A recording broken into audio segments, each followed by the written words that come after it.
अस्सलाम वालेकुम वरहमतुल्लाहि वबरकातुहू। कैसे हैं आप सब? अल्लाह के फजलो करम से मैं बिल्कुल ठीक हूँ और आप सबकी खैरियत की दुआ गो हूँ।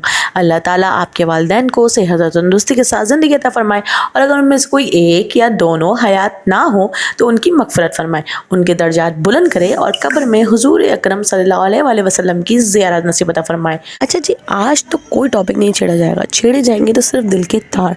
कुछ लोग आपकी ज़िंदगी में ऑक्सीजन का काम करते हैं, उन लोगों से मिल के आपका दिल खुशी महसूस करता है। ये वो लोग होते हैं कि जिनसे आपका कोई ताल्लुक़ बहुत गहरा होता है। ऐसे लोगों से अगर आपका राब्ता साल साल में ना हो तो अगले साल मिलने पे आप इनसे वैसे ही मिलते हैं जैसे अभी कल ही तो मिले थे। अब आप ये सोच रहे होंगे कि ये बातों के दरमियान इसने कुकिंग क्लासेस कहाँ से देनी शुरू कर दी। ना जी ना, मुझ में कोई भी मास्टर शेफ़ की रूह नहीं आई। बस ज़रा मैं चेक कर रही थी कि क्या मैं भी खाना बना सकती हूँ। तो जी ये बात तो आज पक्की हो गई, क्योंकि आपकी बहन ने अपनी बहन की मदद से जो लजीज़ा चिकन कढ़ाई बनाई थी वो सब आपके सामने होगी। मगर अब ये सवाल उठता है कि मुझ में इतना कॉन्फिडेंस आया कहाँ से।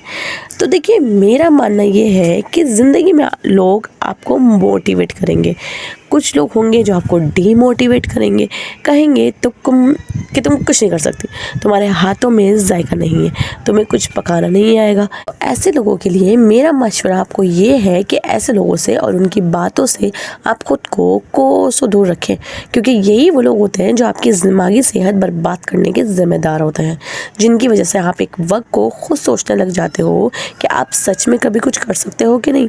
और इनकी बातों की वजह से एक वक्त आता है कि आपका दिमाग काम करना ही बंद कर देता है, लेकिन उस वक्त आपको किसी दूसरे पे नहीं, सिर्फ खुद पे एतमाद करने की ज़रूरत होती है। ज़रूरत होती है सोशल डिस्टेंस की, कि आप जितना इन लोगों से दूर रहेंगे, मैं गारंटी देती हूँ कि आप हर दिन के साथ निखरते जाएंगे, आपका दिमाग खुलता जाएगा और एक वक्त आएगा कि वो लोग मुकम्मल गलत साबित हो जाएंगे। खैर, बात हो रही थी मेरी चिकन कढ़ाई की, मतलब चिकन की कढ़ाई की। अच्छा जी, वैसे तो नॉर्मली मैं अम्मी के घर जाके खाना बनाती ही हूँ, बट आज ये कढ़ाई बहुत ही ख़ास मकसद के लिए बन रही है, जो आपको आगे जाके पता चल जाएगा यहाँ। आज क्योंकि मैं कोई स्क्रिप्टेड बात नहीं कर रही हूँ तो शायद आपको मेरी बातें आज थोड़ी सी बोरिंग लगे। ये दिन कुछ सच में हम सब ने एक ओकेजन की तरह सेलिब्रेट किया। अब बात शुरू होती है एक मंथ पहले से, जहाँ मेरी एक ताई प्लस खाला की बेटी ने एक ऐसी बात कर दी जिसकी हम सबको ज़रूरत थी, मगर कोई कह नहीं पा रहा था। उन्होंने कहा कि चलो अब एक गेट टुगेदर करते हैं जिसमें तमाम लड़कियां एक एक डिश बना के लाएंगी। अब यहाँ लड़कियों से मुराद 30, 35, 40 की विमेंस एंट्री थी, जो कि अपनी अपनी शादीशुदा ज़िंदगी और बच्चों के झमेलों में फंस के ससुराल की हो गई थी। अब क्योंकि एक डूबते को तिनके का सहारा होता है, तो सारी अवाम ने यक जान दो कालिब होकर ज़ोरदार नारा हाँ हाँ बिल्कुल ज़रूर आएंगे का लगाया। अब जब एक मरहला हल हो गया तो दूसरा अजदही की तरह मुँह खोल के खड़ा था। ये वन डिश पार्टी कहाँ की जाए? कोई कह रहा था किसी रेस्टोरेंट चलते हैं, कोई कह रहा था सी साइड चलें, कोई कह रहा था मेरे घर आ जाओ। मतलब हर कोई अपनी समझदारी खंगाल रहा था, मगर यहाँ एक सेंट्रल पॉइंट भी मौजूद था जिस पे इत्तेफाक सबका हुआ, जो था मामू का घर।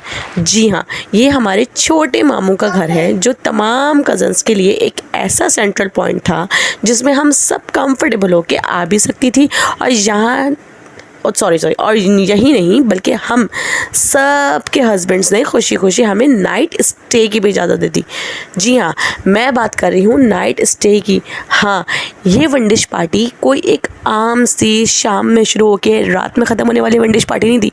ये वन डिश पार्टी पूरे 36 घंटे चली, जिसमें हम लड़कियाँ जो कि थोड़ी सी ख़वातीन टाइप की थी, थोड़े बच्चों के साथ थी, वो शाम ढलते ही पहुंच गई मामू के घर और वहाँ पे पूरी रात गुजार के सुबह 5 बजे बच्चों को सुला के सुबह 9 बजे तक खुद ज़ोर और शोर से जागी और सिर्फ 2 घंटे की नींद लेके फिर से 11 बजे सब ऐसे फ्रेश बैठे बातें कर रहे थे कि जैसे पूरी रात सो के आए हों।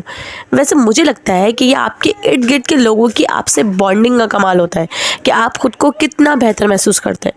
कहते हैं ना कि जब आप खुश हो तो वक्त गुजरने का पता ही नहीं चलता, तो यहाँ भी यही हुआ। शाम से रात और रात से सुबह कैसे हुई पता ही नहीं चला। अब यहाँ आप देख सकते हैं कि मेरा बेटा मुझे किसी भी तरीके से चैन लेने नहीं दे रहा था। वहाँ पे भी उसने एक ही रट लगा के रखी थी कि उसको कैंडी चाहिए, उसको चीज़ चाहिए, उसका ध्यान सिर्फ मेरा ध्यान सिर्फ उस पे होना चाहिए। अब मैंने जब कैमरा उठाया और उसकी तरफ किया तो वो खुशी खुशी और चीज़ों में लग गया। वहाँ मेरे दोनों बच्चे इतने खुश थे क्योंकि उनको पूरा घर मिल गया था खेलने के लिए। हम ज़िंदगी में बहुत सी मुश्किलों से गुज़रते हैं, मगर कुछ दिन हमारी ज़िंदगी का बेहतरीन हिस्सा बन जाते हैं। इन ख़ास दिनों की तरह ये दिन भी मेरी ज़िंदगी का अहम और ख़ूबसूरत दिन था। इसी तरह थोड़ी बहुत बच्चों के साथ मस्ती मुस्कुराहटों के बाद मेरी नज़र पड़ी एक अफ़गानी टिक्के की तरफ, जो इंतहाई लजीज और चटपटा अफ़गानी टिक्का था। इसकी लज्जत को देखते हुए मेरे मुंह में सच में पानी आ गया था, लेकिन मैंने अपनी क्रेविंग को थोड़ा सा साइड में किया और अपना ध्यान फिर से बच्चों के ऊपर शिफ्ट किया। अब बच्चों को मैंने कराई थोड़ी बहुत स्नैकिंग, ताकि मैं जिस वक्त खाने बैठूं तो वो लोग मुझे परेशान ना करें, और उस वक्त इनके खाने का भी टाइम था। तो खैर फिर मैं बच्चों के पास से उठी और उसके बाद हमारा असल प्रोग्राम मतलब खाने का कार्यक्रम शुरू होता है। ये देखिए, ज़रा एक नज़र तो डालिए किस तरीके से इतना बेहतरीन खाने का इंतज़ाम करके मेरी सारी कज़न सिस्टर्स अपने घर से लेकर आई थी, और यहाँ लाके कितने बेहतरीन अंदाज में उन्होंने डिश आउट किया कि इंसान अगर देखे तो देखकर ही खाने से मोहब्बत हो जाए। वैसे मेरा मानना तो ये है कि इंसान को अपना पेट देखकर खाना चाहिए, लेकिन जब उस वक्त मैं ये खाना देख रही थी तो यकीन करें कि मुझे इतना दिमाग में था कि यार वीडियो को साइड में रखते हैं, व्लॉग को बाद में बनाते हैं और सिर्फ खाने पे फोकस करते हैं, लेकिन काम पहले है। इसीलिए मैंने थोड़ा सा इसको अपनी वीडियो में एडिट किया और उसके बाद मैं इसको आपको दिखा रही हूँ। और यहाँ मैं आपको बता दूँ, ये सारी चीज़ें मेरी अपनी बहनों की हैंडमेड हैं। ये सारी चीज़ें मेरी अपनी बहनें, मेरी कज़न सिस्टर्स खुद घर से बना के लेकर आई थी, और इसी तरीके से उन्होंने माशाल्लाह से डिश आउट किया जो बेहतरीन अंदाज में था। वैसे आपको इन सब खानों की रेसिपीज़ में से अगर कोई भी रेसिपी चाहिए हो तो do let me know on comment box. अब मैं यहाँ स्टार्ट करती हूँ कि किसने क्या क्या बनाया था। तो ये मज़ेदार सा कीमा मेरी बड़ी आप ही ने बनाया था, जो बहुत ही लजीज था। दूसरे नंबर पर आती है मेरी कढ़ाई, जो मैं आपकी बहन ने अपने हाथों से बनाई थी, और ये बहुत ही मज़े की थी। हमने सुबह नाश्ते तक में बैठ के इसको खाया है। तीसरे नंबर पे आता है ये मलाई कोफ्ते, जो हमारी एक हैकर मॉमी ने बनाया था, जो इंतहाई नरम मुलायम थे। चौथे नंबर पे आते हैं हमारा ये चरगा, यस चरगा, जो हमारी बहुत ही बिजी मॉम ने बनाया था, बहुत लजीज था। अच्छा, पाँचवें नंबर पे आता है ये अफ़गानी टिक्का, जो ये बेइंतहा लजीज था, और ये एनेस्थीशियस मॉमी है, उन्होंने बनाया था। ये बहुत ही मज़े का था। माय गॉड, बेइंतहा लजीज बीफ का पुलाव था, जो कि हमारी सिस्टर, नॉट सिस्टर, ये हमारी सिस्टर के हस्बैंड मतलब हमारे दूल्हा भाई ने बनाया था, और ख़ास तौर पे हम बहनों के लिए भी जो आया था वो उनकी तरफ से हमारे लिए गिफ्ट था। तो ये बहुत थैंक यू उनके लिए, दूल्हा भाई आपके लिए। वो अगर सुनेंगे देखेंगे तो वो समझ जाएंगे कि मैं किसको थैंक यू बोल रही हूँ। और मेरी अन्ना यानी कि मेरी सगी बहन ने बनाई थी बिरयानी, बेहतरीन बिरयानी थी। इसके हर दाने में जो स्वाद था उसका कोई बदल नहीं। अब मेरे साथ मसला ये है कि मुझे तो सोते हुए, जागते हुए, हंसते हुए, गाते हुए, रोते हुए, हंसते हुए, खुशी में, दुख में, या हर हाल में बिरयानी पसंद है, और बिरयानी भी वो जिसमें आलू डाला गया हो। तो उफ, आतंक। खैर, बिरयानी तो एक ऐसा टॉपिक है जिस पे मैं पूरे आधे घंटे का व्लॉग बना सकती हूँ, क्योंकि मुझे लगता है कि कोई इंतहाई बदज़ौक़ इंसान ही होगा जिसे ये बिरयानी पसंद नहीं होगी। बीफ बिरयानी भी अच्छी होती है, मगर चिकन बिरयानी की जो बात है ना, वो अलग ही लेवल है। और यहाँ पे एक चीज़ जो हम सब से मिस हो गई, वो था मेरी बचपन की सहेली और सबसे प्यारी कज़न के हाथों का बना हुआ खाउसा। टेबल पे आते ही उसको देर हो गई थोड़ी सी, और ऊपर से जैसे ही खाउसे की डिश लाके रखी गई तो पलक झपकने के लम्हों में वो ख़त्म भी हो गया। और अब आप सोच सकते हैं कि कितने लेवल का वो खाउसा होगा, जो इन सब आला चीज़ों के होते हुए वो बाजी ले गया।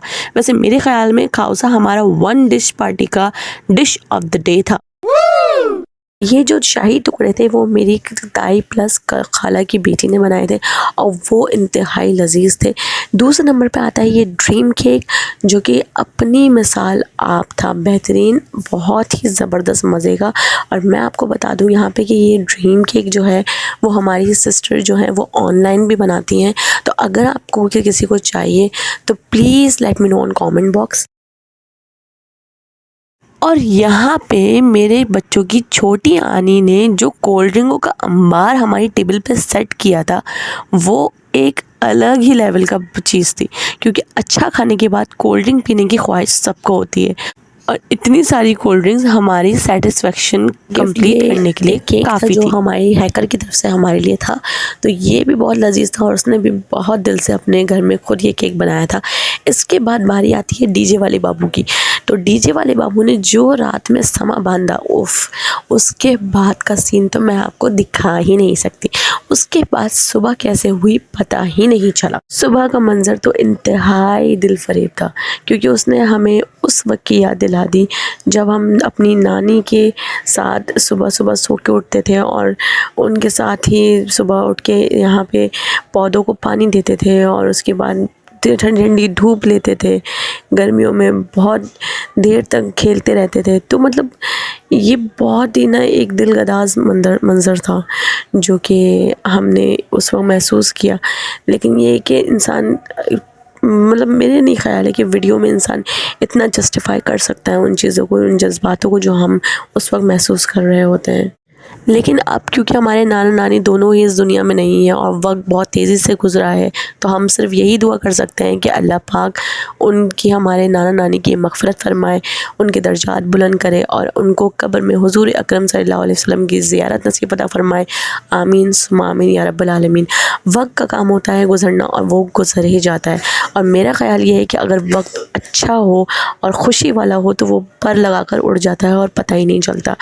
अब क्योंकि हमने कल से रात से सुबह से शाम गुजार दी थी, तो सबका अपने घर लौटने का वक्त था और सब बारी बारी फिर अपने अपने घरों को चले गए और उसके बाद बारी थी हमारे जाने की। तो हम भी चल पड़े अपने अपने घरों की तरफ और अपने सफ़र में कुछ शुरुआत की दोबारा से, इस उम्मीद के साथ कि हम फिर से मिलेंगे, फिर से वही हंसी खुशी मुस्कुराहटें होंगी और फिर से वही मोहब्बतें होंगी। लेकिन अल्लाह पाक सलामत रखे उन घरों को जो हमारे मिलने का, जो हमारे बैठने का, जो हमारे हंसने मुस्कुराने का ज़रिया है। अल्लाह पाक मेरे मामू के घर को भी शादो आबाद रखे। अल्लाह पाक मेरी तमाम बहनों के घर को भी शादो आबाद रखे, जिनसे मिलके इतना ज़हनी सुकून मिला, यकीन करें कि ऐसा लग रहा था कि अगले साल तक की छुट्टी हो गई। कि अल्लाह ताला मेरे तमाम सुनने वालों को, तमाम देखने वालों को जज़ाए खैर अता फ़रमाए। आमीन।